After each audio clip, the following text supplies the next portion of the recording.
A warm welcome to all my dear children। बच्चों, आज का जो टॉपिक मैंने लिया है वीडियो के लिए वो बहुत इंपॉर्टेंट टॉपिक है उन बच्चों के लिए जो पहली बार अकाउंट्स पढ़ रहे हैं। उनके लिए अकाउंट्स एक नया सब्जेक्ट है और वो पहली बार जर्नल एंट्री करना सीख रहे हैं। तो जब हम जर्नल एंट्री करते हैं तो हमें बहुत बार कन्फ्यूजन होती है कि ये अकाउंट डेबिट होगा या क्रेडिट होगा। ठीक है, तो बहुत सारा कन्फ्यूजन तो जर्नल एंट्री करते टाइम पर ही दूर होता है, बट बहुत सारी जो बेसिक्स होती हैं जर्नल एंट्री की आज हम वो सीखेंगे ताकि आपसे जर्नल एंट्री में कोई गलती ना हो। तो चलिए करते हैं शुरुआत। बेटा, हमारी बुक्स जो होती हैं वो double entry book keeping system पर बनती हैं। कौन से बुक कीपिंग सिस्टम पर? 1 मार्क्स का क्वेश्चन है। Double entry book keeping system, इसका मतलब क्या है? आपने अकाउंटिंग इक्वेशन पढ़े और अकाउंटिंग इक्वेशन आपसे क्या कहता है? Assets is equals to liabilities plus capital. इसका मतलब अगर कोई भी ट्रांजैक्शन बिजनेस में हो रहा है, ये है आपका लेफ्ट हैंड साइड, ये है आपका राइट हैंड साइड, कोई भी ट्रांजैक्शन बिजनेस में हो रहा है तो वो हमारे अकाउंटिंग इक्वेशन को इस तरीके से अफेक्ट करेगा कि लेफ्ट हैंड साइड और राइट हैंड साइड हमेशा बराबर होंगे। ठीक है, इसका मतलब जब आप बैलेंस शीट ड्रॉ करेंगे तो जो हमारा एसेट का टोटल है वो हमारे लायबिलिटीज प्लस कैपिटल के बराबर होगा। यहाँ पर लायबिलिटीज का मतलब होता है एक्सटर्नल लायबिलिटीज और ये रहे कैपिटल यानी कि फर्म की इंटरनल लायबिलिटीज, तो मिलकर बन गया टोटल लायबिलिटीज और ये रहा आपका एसेट। एसेट मतलब कि वो प्रॉपर्टीज जो बिजनेस ओन करती है और रेवेन्यू जनरेट करने में यूज करती है, ऐसी प्रॉपर्टीज को हम एसेट्स कहते हैं। ठीक है, तो double entry book keeping system हमसे क्या कह रहा है? Double entry book keeping system के according assets liabilities plus capital के हमेशा बराबर होंगे। ठीक है, यानी कि लेफ्ट हैंड साइड और राइट हैंड साइड हमेशा बराबर होंगे। कोई भी ट्रांजैक्शन है वो आपकी बैलेंस शीट को हमेशा बैलेंस रखेगा, इसीलिए इस शीट का नाम बैलेंस शीट होता है। ठीक है, तो double entry book keeping system में डेबिट का टोटल हमेशा क्रेडिट के टोटल के बराबर होगा। ये अकाउंट के दो साइड होते हैं। जब आप लेजर अकाउंट बनाएंगे तो लेफ्ट हैंड साइड को हम डेबिट कहते हैं और राइट हैंड साइड को क्रेडिट कहते हैं। ये है एक अकाउंट का फॉर्मेट, टी शेप अकाउंट। ठीक है, तो जो डेबिट का टोटल होता है और जो क्रेडिट का टोटल होता है वो हमेशा बराबर होता है। इसी को हम बोलते हैं डुअल एस्पेक्ट। और जब कभी भी बुक्स डुअल एस्पेक्ट पर बनाई जाती हैं तो वो डबल एंट्री सिस्टम पर बनाई जाती है। डबल एंट्री मतलब कोई भी ट्रांजैक्शन है वो डेबिट और क्रेडिट को हमेशा बराबर रखेगी और अकाउंटिंग इक्वेशन को हमेशा बैलेंस रखेगी। ठीक है, हाँ मुझे पता है कि बहुत मुश्किल हो रहा है यार, ये डेबिट क्रेडिट बराबर रखना कैसे रखती है बराबर। तो जब आप जर्नल एंट्री करेंगे तो आपको पता चल जाएगा कि डेबिट और क्रेडिट बराबर होती कैसे हैं। Double entry book keeping system complete मानी जाती है, अक्रूवल बेसिस पर बनती है। कौन से बेसिस पर बनती है? अक्रूवल बेसिस पर बनती है। ये अक्रूवल बेसिस क्या होता है? बेटा, पहले टाइम में बुक्स इनकम्प्लीट होती थी क्योंकि वो कैश बेसिस पर बनती थी। मतलब अगर आपने कोई भी ट्रांजैक्शन क्रेडिट पर किया है या फिर उधार पर किया है तो आप उस ट्रांजैक्शन को तब तक नहीं रिकॉर्ड कर सकते जब तक कि आपको कैश मिल ना जाए। लेकिन अक्रूवल में ऐसा नहीं होता। अगर आपने कोई ट्रांजैक्शन किया है तो भले ही वो क्रेडिट पर क्यों ना किया हो, आप उसे रिकॉर्ड करते हैं और इस तरीके से हमारी बुक्स हमेशा कंप्लीट होती हैं। अगर गुड्स गए हैं तो हम उसको रिकॉर्ड करेंगे, अगर गुड्स मैंने बेचे हैं तो हम उसको रिकॉर्ड करेंगे, भले मैंने कैश पर बेचे हैं या किसी को उधार बेचा है, लेकिन चूंकि गुड्स गए हैं मेरे पास से तो हम उसे रिकॉर्ड ज़रूर करेंगे। ठीक है, इस तरीके से हमारी बुक्स हमेशा, कभी भी आप अपनी बुक्स उठाएंगे हमेशा वो कंप्लीट रहती है। ठीक है, अब हम सीखते हैं कि ये डेबिट और क्रेडिट और ये अकाउंट्स का क्लासिफिकेशन करते कैसे हैं। चलिए, क्या होता है कि आप अकाउंटेंसी में जितने भी आइटम्स उठा ले, जैसे कि asset, liabilities, stock, profit, loss, income, इन सब चीज़ों का अलग अलग अकाउंट बनता है, ठीक है। और ये जो आइटम्स होते हैं, ये जो टर्मिनोलॉजीज होती हैं, ये अलग से क्लासीफाई की जाती हैं। इसको हम बोलते हैं types of accounts, types of accounts, ठीक है। तो ब्रॉडली मेरे पास दो तरीके के टाइप होते हैं, एक होता है पर्सनल अकाउंट और एक होता है इम्पर्सनल अकाउंट। पर्सनल का मतलब पर्सन से है, ठीक है, पर्सनल का मतलब पर्सन से है। ये पर्सन नेचुरल भी हो सकता है, नेचुरल भी हो सकता है, नेचुरल मतलब हम इंसान, और ये पर्सन आर्टिफिशियल भी हो सकता है। आर्टिफिशियल का मतलब हुआ वो एंटिटी, वो ऑर्गेनाइजेशन जिसे लॉ ने पर्सन डिक्लेयर करा है, इसको हम बोलते हैं आर्टिफिशियल पर्सन। मतलब ये लीगली रिकॉग्नाइज्ड होता है एज अ पर्सन। जैसे कि कोई कंपनी हो, वो भी एक पर्सन कही जाती है, ठीक है। बैंक हो, वो भी पर्सन ही होता है क्योंकि वो एक ऑर्गेनाइजेशन है, ठीक है। तो इस तरीके के फर्म हो गया कोई, वो भी एक पर्सन है। तो ये आर्टिफिशियल पर्सन है, इसे लॉ ने एज अ पर्सन डिक्लेयर किया है, ठीक है। और हम नेचुरल पर्सन है। तो अगर जो ऑर्गेनाइजेशन है वो किसी नेचुरल पर्सन को गुड्स बेचती है तो नेचुरल पर्सन, और अगर वो किसी कंपनी को गुड्स बेच रही है तो आर्टिफिशियल पर्सन, पर दोनों ही पर्सनल अकाउंट होते हैं, ठीक है। अब हम आ जाते हैं इम्पर्सनल अकाउंट पर। तो दो तरीके के इम्पर्सनल अकाउंट होते हैं, एक होता है रियल अकाउंट, एक होता है नॉमिनल अकाउंट, ठीक है। नॉमिनल अकाउंट, ये रियल अकाउंट क्या होता है? बिजनेस की सारी प्रॉपर्टीज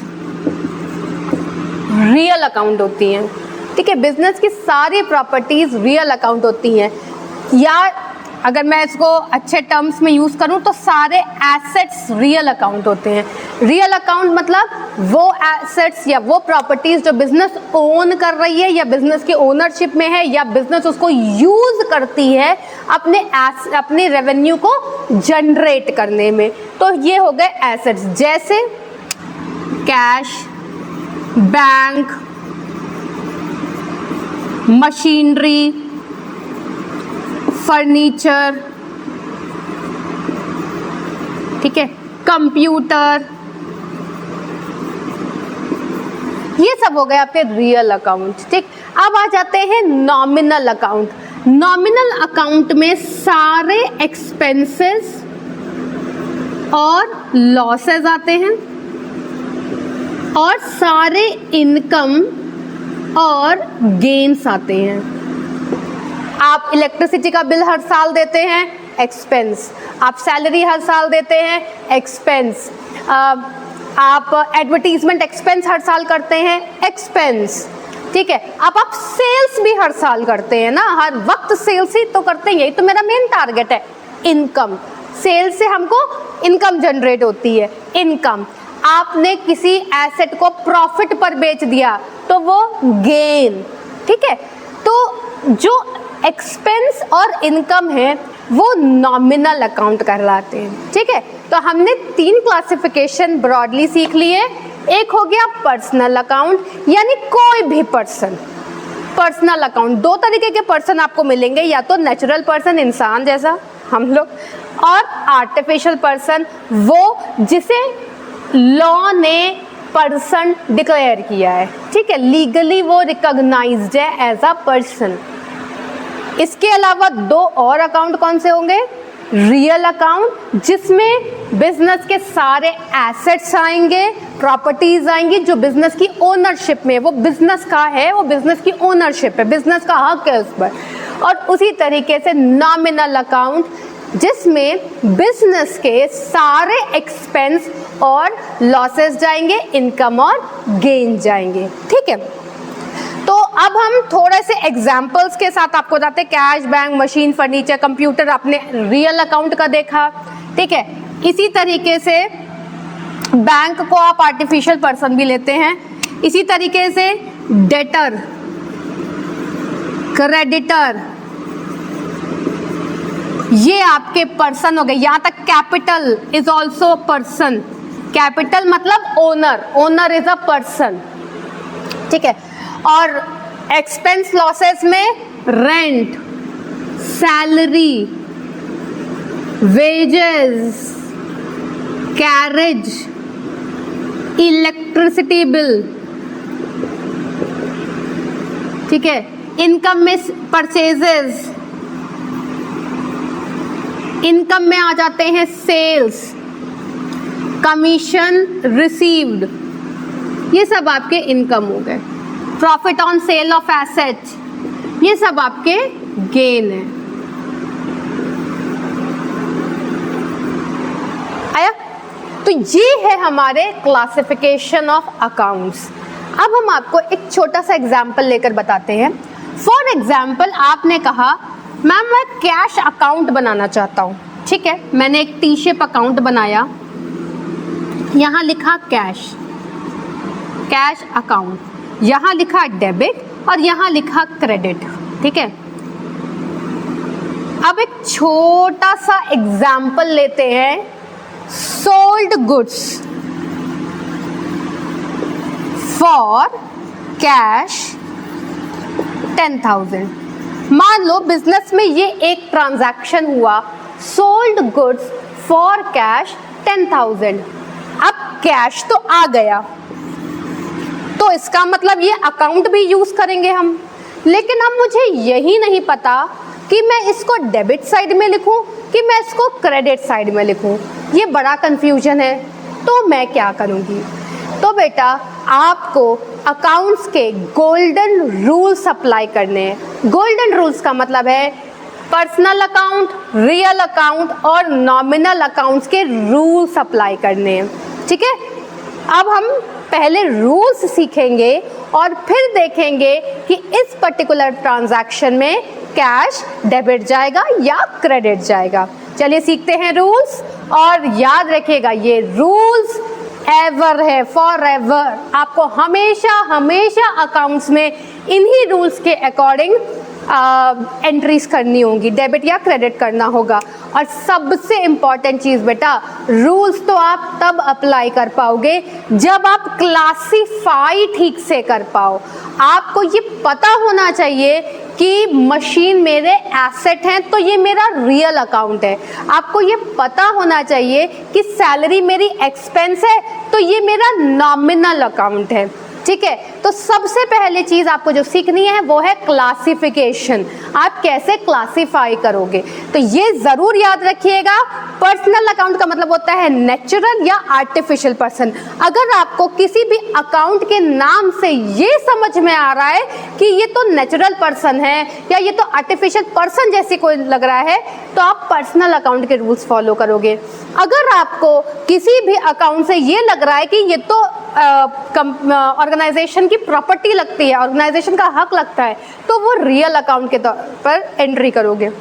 और नॉमिनल अकाउंट में वो एक्सपेंस और लॉसेस जाएंगे जो आप हर साल करते हैं। ये ध्यान रखिएगा, वो एक्सपेंस या लॉसेस जो आप हर साल करते हैं। ऐसे खर्चे जैसे आप घर में राशन लाते हो, इलेक्ट्रिसिटी का बिल देते हो, वाटर टैक्स देते हो, रेंट देते हो, तो ये हर साल हर महीने का काम है ना, तो वो आपके नॉमिनल अकाउंट है। उसी तरीके से बिजनेस भी हर महीने हर साल रेपिटेटिवली काम करता है, और ये काम बहुत ज़रूरी है ताकि बिजनेस में पैसा रेवेन्यू जनरेट हो पाए। तो वो सारे अकाउंट्स नॉमिनल अकाउंट कहे जाते हैं, ठीक है। चलिए अब हम सीखते हैं रूल्स, बहुत बहुत इंपॉर्टेंट गोल्डन रूल्स बोलते हैं इनको।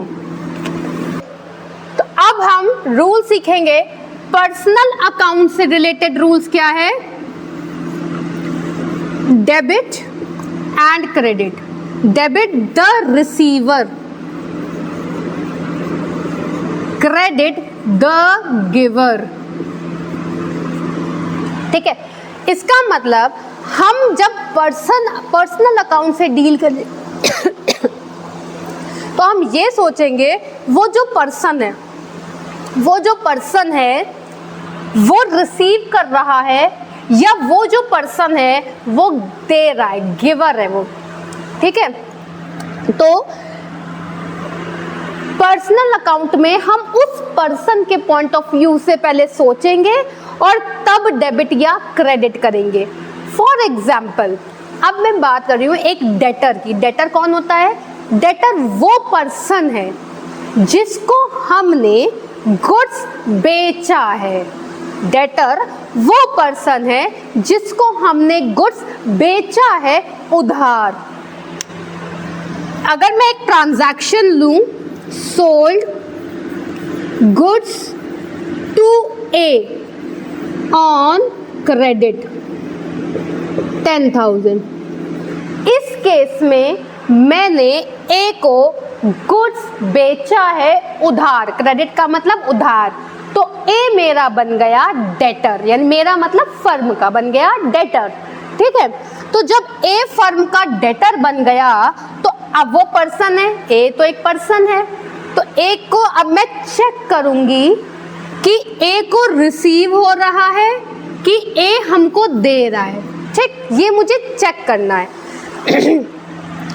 सोल्ड गुड्स टू ए, इस लाइन से आपको पता चलता है कि आपने गुड्स अपने पास से ए को दिए, तो ए के पास गुड्स आए। जब ए के पास गुड्स आए तो ए बन गया रिसीवर ऑफ द गुड्स, है ना। तो रूल्स के अकॉर्डिंग रिसीवर डेबिट होगा कि क्रेडिट? डेबिट, तो हम ए को कर देंगे डेबिट। आया? कैसे हमने पहचाना?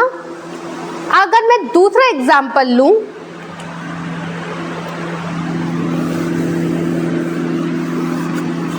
bought goods from Shyam for 10,000। अब मैंने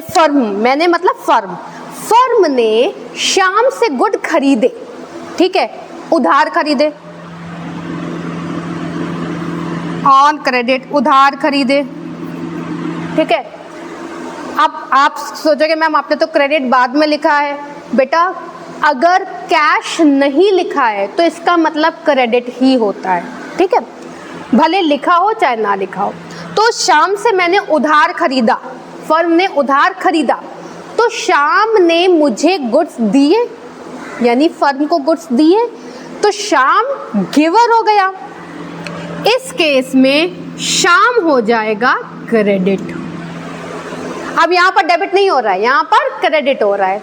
तो सिचुएशन देखेंगे, ट्रांजैक्शन देखेंगे, हम ये तय करेंगे कि पर्सन को कुछ मिल रहा है या वो पर्सन कुछ दे रहा है। अगर पर्सन को कुछ मिल रहा है, वो रिसीवर है, तो हम डेबिट करेंगे, और अगर पर्सन कुछ दे रहा है, वो गिवर है, तो हम क्रेडिट करेंगे, ठीक। अब बढ़ते हैं हमारे अगले रूल की तरफ, जो है रियल अकाउंट, यानी कि मेरे सारे asset.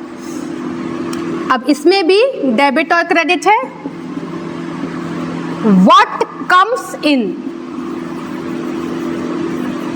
Debit, what goes out credit.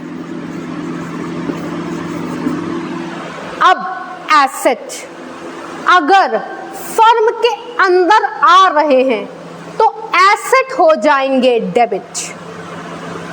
अगर एसेट फर्म के बाहर जा रहे हैं तो एसेट हो जाएंगे क्रेडिट, ठीक है।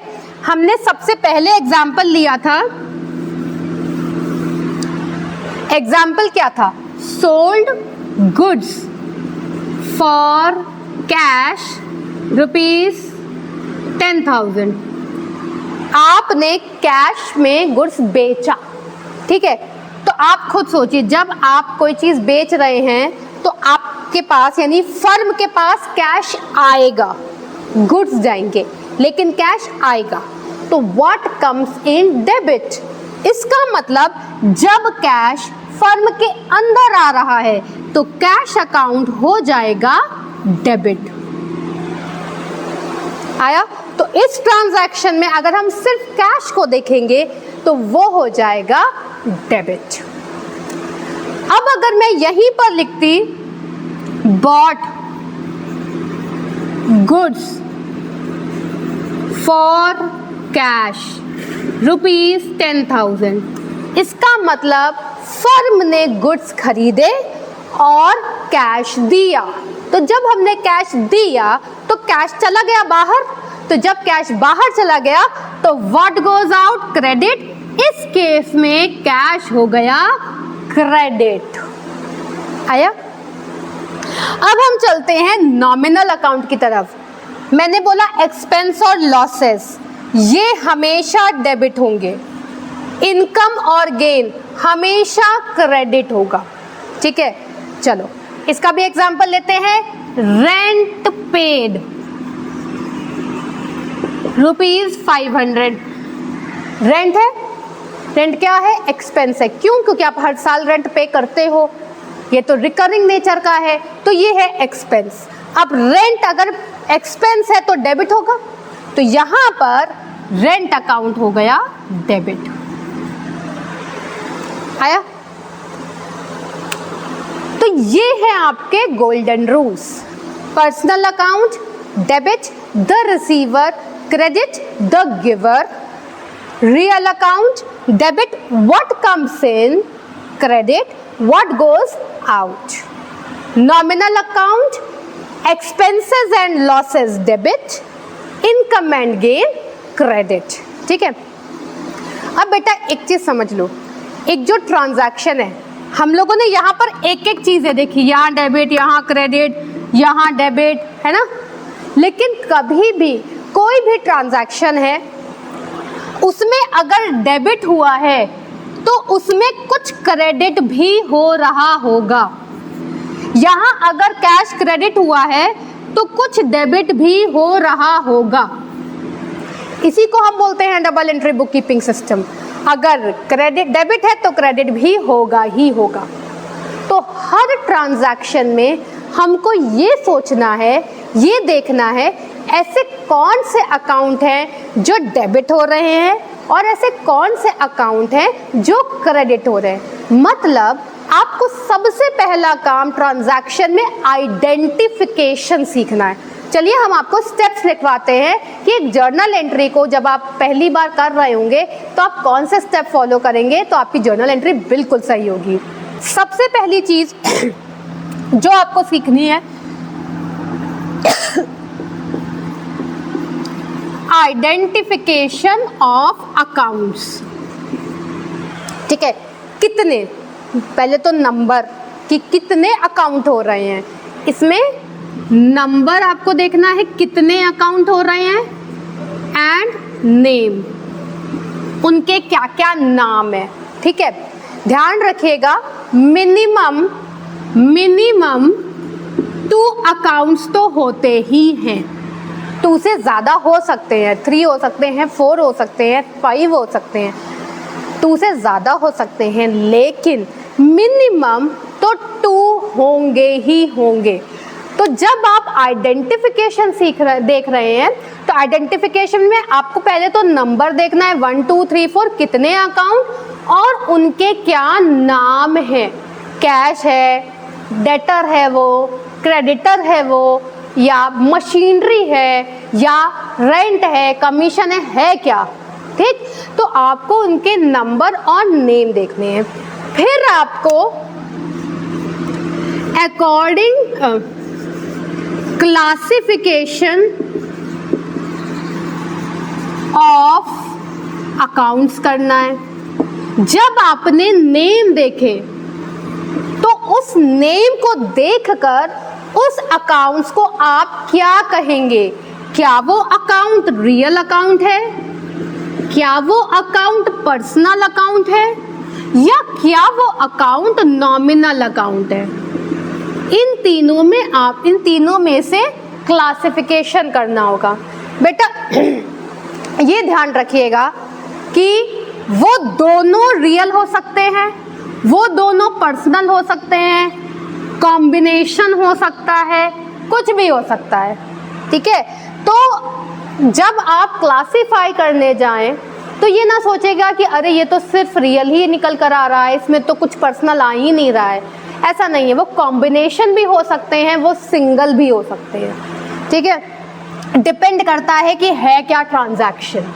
और जब आपने क्लासिफाई कर लिया तब आपको क्या करना है, रूल्स अप्लाई करने हैं, गोल्डन रूल्स अप्लाई करने हैं, ठीक है। तो जब आप ये तीन, यही सीरियल ऑर्डर है, क्रोनोलॉजी यही है।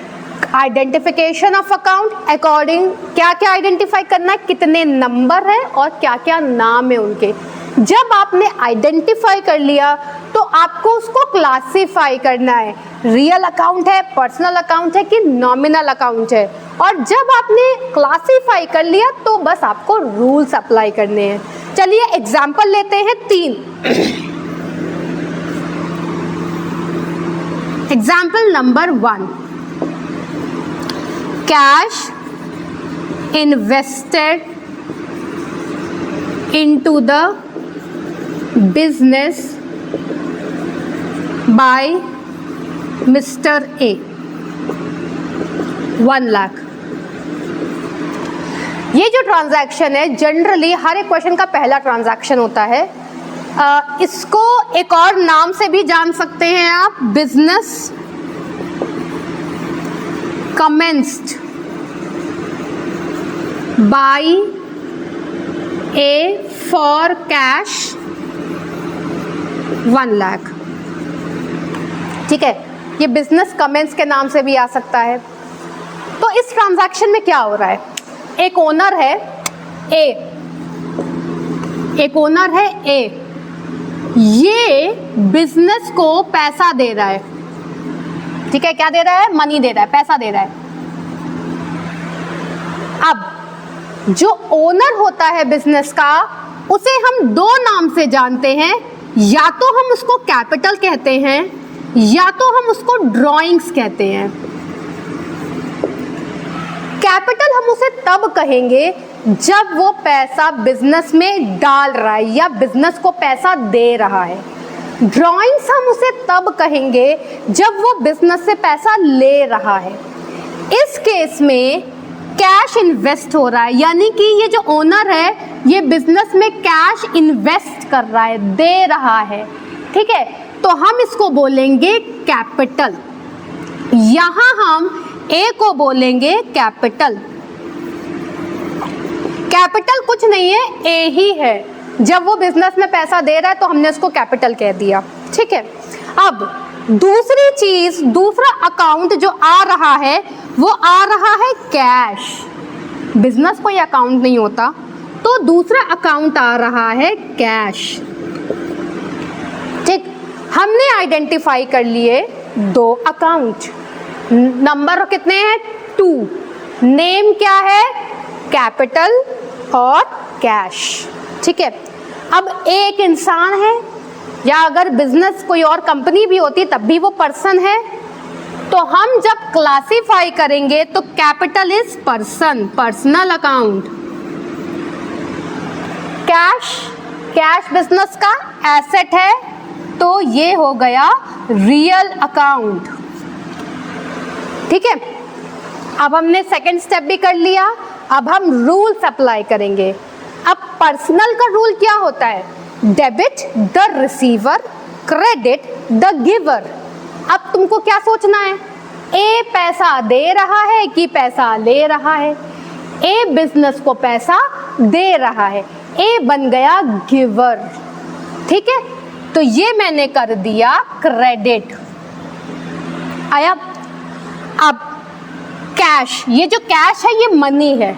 जब ए ने बिजनेस को पैसा दिया तो बिजनेस में तो पैसा आया ना, तो कैश क्या हुआ, आया। व्हाट कम्स इन डेबिट, तो यहां मैंने इसको कर दिया डेबिट और बन जाएगी हमारी जर्नल एंट्री। आया, 3 स्टेप फॉलो कर हमने किया। चलो अब हम दूसरा एग्जांपल लेते हैं। Bought goods for cash ₹10,000। आपने गुड्स खरीदे कैश में 10,000 में। फिर से यहाँ समझ लो, गुड्स को हम दो नाम से जानते हैं बिजनेस में, कभी भी गुड्स वर्ड नहीं यूज करते। गुड्स की जगह दो वर्ड हो सकते हैं, या तो गुड्स परचेज होगा या तो गुड्स सेल होगा। जब गुड्स खरीदोगे परचेजेस बोलोगे, जब गुड्स बेचोगे तो सेल्स बोलोगे। और याद रखना, परचेजेस और सेल्स सिर्फ गुड्स के साथ यूज करोगे, एसेट के साथ नहीं यूज करोगे। मशीनरी को खरीदना मशीनरी कहलाएगा, मशीनरी को बेचना मशीनरी कहलाएगा, लेकिन गुड्स को खरीदना यानी वो चीजें जो बिजनेस, जिस चीज में बिजनेस डील करता है, स्टेशनरी की दुकान है तो वो रजिस्टर तुम्हारे गुड्स हैं, क्योंकि तुम रजिस्टर को बेचकर पैसे कमाओगे। समझ में आया? तो गुड्स जब खरीदोगे तो बोलोगे परचेज, गुड्स जब बेचोगे तो बोलोगे सेल्स। अब यहां पर क्या हो रहा है? बॉट गुड्स, गुड्स खरीदा, क्या वर्ड यूज करेंगे? परचेजेस। दूसरा अकाउंट कैश, और तो कुछ दिख ही नहीं रहा मुझे, कैश। ठीक है, अब परचेजेस, जब तुमने कोई चीज खरीदी तो कैश गया ना। तो कभी भी कोई चीज खरीदते हो तो वो मेरा खर्चा होता है ना। Purchases and sales are your expense, वो आप हर साल खर्चा करते हो तो वो बन जाते हैं आपके एक्सपेंस एंड इनकम। तो purchases is your expense, expense is debit. आप कोई चीज खरीदोगे तो कैश जाएगा, व्हाट गोज आउट क्रेडिट, और ये हो गई तुम्हारी जर्नल एंट्री कंप्लीट। ठीक है, डेबिट और क्रेडिट कंप्लीट। ठीक है, अच्छा, डेबिट और क्रेडिट कंप्लीट से मेरा मतलब ये समझ लेना कि डेबिट में भी 10,000 रुपीज आना चाहिए और क्रेडिट में भी 10,000 रुपीज आना चाहिए। यानी कि डेबिट का total is equals to credit का टोटल हर ट्रांजैक्शन में।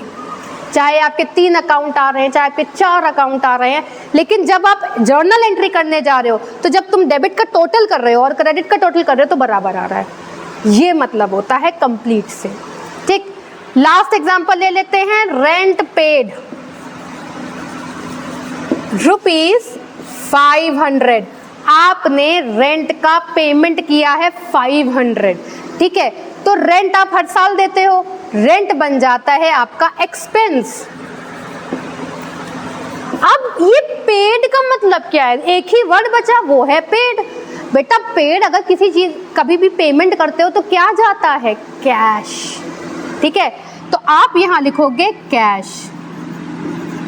अब एक्सपेंस है रेंट तो हो जाएगा डेबिट, और जब कोई चीज का पेमेंट करते हैं तो कैश तो बाहर जा रहा है तो हो जाएगा क्रेडिट। यहां भी 500 और यहां भी 500। तो ये 3 स्टेप फॉलो कर आप इजीली कर सकते हैं जर्नल एंट्रीज। तो अगर आपके जर्नल एंट्रीज में होती हैं गलतियां तो फॉलो करिए ये 3 स्टेप। सबसे पहले identification of the account, number and name, कितने अकाउंट्स हैं और अकाउंट का क्या नाम है। फिर करिए क्लासिफिकेशन ऑफ अकाउंट्स, जो नाम है उनको देखिए कि रियल अकाउंट है, पर्सनल अकाउंट है या नॉमिनल अकाउंट है।